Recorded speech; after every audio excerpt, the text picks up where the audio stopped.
누가복음 2장 8절에서 11절은 예수님의 탄생에 대해 이렇게 기록합니다.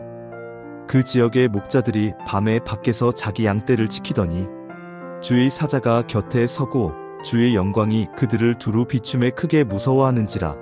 천사가 이르되 무서워하지 말라. 보라, 내가 온 백성에게 미칠 큰 기쁨의 좋은 소식을 너희에게 전하노라.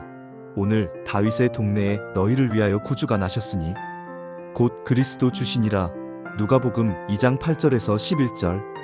우리는 보통 예수님의 탄생과 연관지어 떠오르는 인물하면 동방박사들을 떠올립니다. 요즘은 동방박사를 천문학자로 보기도 하고 점성술에 능한 사람이라는 점, 또 황금과 유향과 몰약이라는 아주 귀중한 선물을 가져온 것으로 보아 경제적으로 어렵지 않은 중산층 이상의 계층이었을 것으로 추측하고 있습니다. 그러나 사실 동방박사들보다 훨씬 더 아기 예수님을 먼저 찾아온 이들이 있었습니다. 그들은 바로 조금 전 읽은 8절 말씀에 등장하는 이름 없는 목자들입니다. 왜 동방박사들보다 목자들이 예수님을 먼저 찾아갔다고 볼 수 있을까요? 누가복음에 따르면 베들레헴의 무명 목자들은 구유에 누워있는 아기를 직접 눈으로 보았지만 마태복음에서 동방박사들은 한참 뒤에 집에 누워있는 아기 예수님을 보았습니다.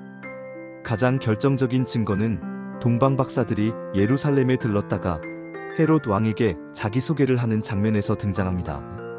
그때 동방박사들은 헤롯에게 자신들은 멀리서 메시아의 별을 보고 왔다고 소개하니 헤롯이 뒤에서 몰래 2살 이하의 영아들을 죽이라고 영아 살해를 지시하는 장면이 기록되어 있는데, 이 말은 예수님이 이미 태어난 직후의 이야기라는 점을 독자들에게 알려주는 것입니다. 아마도 동방박사들은 예수님의 탄생 이후 최소한 몇 주에서 몇 달 정도는 지나고 나서 예수님을 찾은 것으로 추측할 수 있습니다. 그러나 중요한 것은 오늘 누가복음의 베들레헴 목자들은 말 구유에 누워있는 따끈따끈한 아기 예수를 직접 눈으로 보았다는 것이죠. 즉, 성경에서 친부모인 요셉과 마리아 이외에 물리적으로 예수님의 탄생을 축하해주러 달려와 예수님의 탄생을 목격한 최초의 목격자는 바로 이 이름조차 없는 베들레헴의 목자들이며, 이 사실이 매우 중요합니다. 이 시대 목동은 굉장히 천한 직업이었습니다. 하루 종일 밖에서 양을 지키는 일을 누가 하고 싶을까요? 잘 씻지도 못하고, 그래서 냄새나고, 때로는 양에게 먹일 풀이 부족해서 늘 훔치듯 남의 땅에 들어가 몰래 밥을 먹여야 했기 때문에 사회적인 인식도 도둑놈과 비슷했습니다. 오늘 8절에서도 목자들이 밤새도록 양을 지켰다고 나옵니다. 오늘날로 따지면 3D 업종 취급받았던 것입니다. 어렵고 더럽고 위험한 직업이었죠. 밤을 새야 해서 어렵고, 잘 씻지 못해서 냄새나고, 사나운 짐승으로부터 양을 보호해야 하기 때문에 위험했습니다. 그런데 천사들이 가장 먼저 예수님의 탄생을 알리기 위해 찾아간 사람은 성전의 제사장도 아니고 로마의 황제도 아니고 유대 땅의 귀족들도 아닌 들판의 목자들이었다는 이 사실이 우리에게 얼마나 큰 위안이 되는지 모릅니다. 뿐만 아니라 11절에는 다윗의 동네라는 단어가 등장합니다. 오늘 다윗의 동네에 너희를 위하여 구주가 나셨으니 곧 그리스도 주시니라. 누가복음 2장 11절.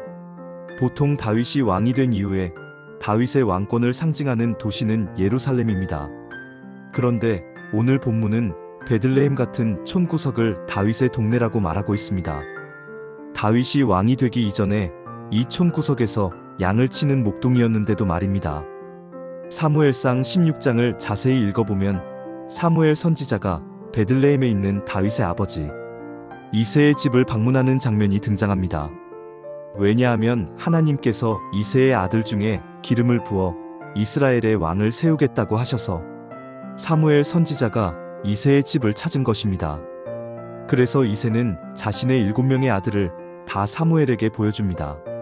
그런데 웬걸 그 7명 중 아무도 하나님이 택하신 자가 없었습니다. 이새가 그의 아들 7을 다 사무엘 앞으로 지나가게 하나 사무엘이 이새에게 이르되 여호와께서 이들을 택하지 아니하셨느니라 하고, 또 사무엘이 이새에게 이르되 내 아들들이 다 여기 있느냐?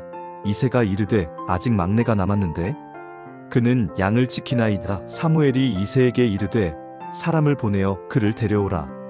그가 여기 오기까지는 우리가 식사 자리에 앉지 아니하겠노라.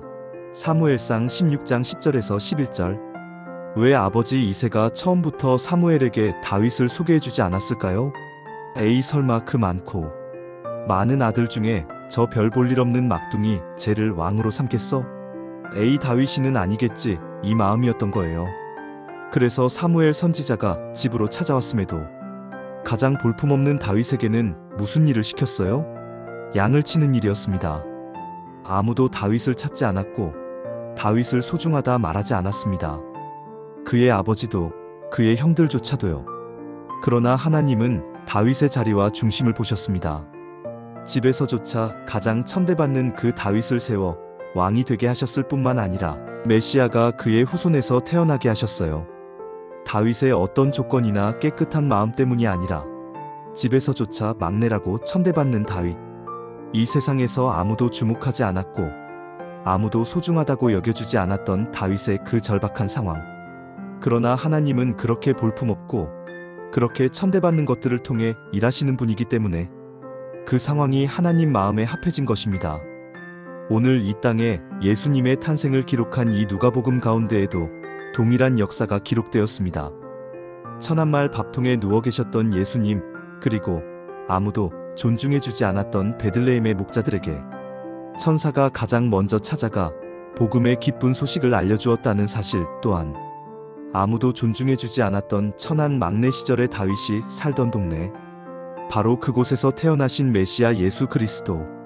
예수님의 탄생 뒤에 감춰진 이 놀라운 진리는 오늘 우리의 삶 가운데 어떤 영향을 미칠까요?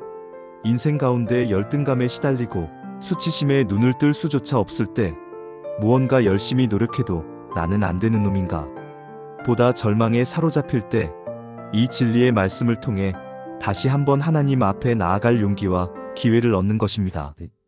나 스스로도 별것 아닌 인생이라 자책하지 마십시오. 언젠가 하나님께서 그 별것 아닌 당신의 인생을 통해 온 열방 가운데 자신의 위대함을 나타내십니다. 당신의 열등감과 죄책감, 수치심 속에서도 하나님은 여전히 하나님으로 일하신다는 사실을 잊지 마십시오. 다시 하나님의 역사는 일어날 것입니다.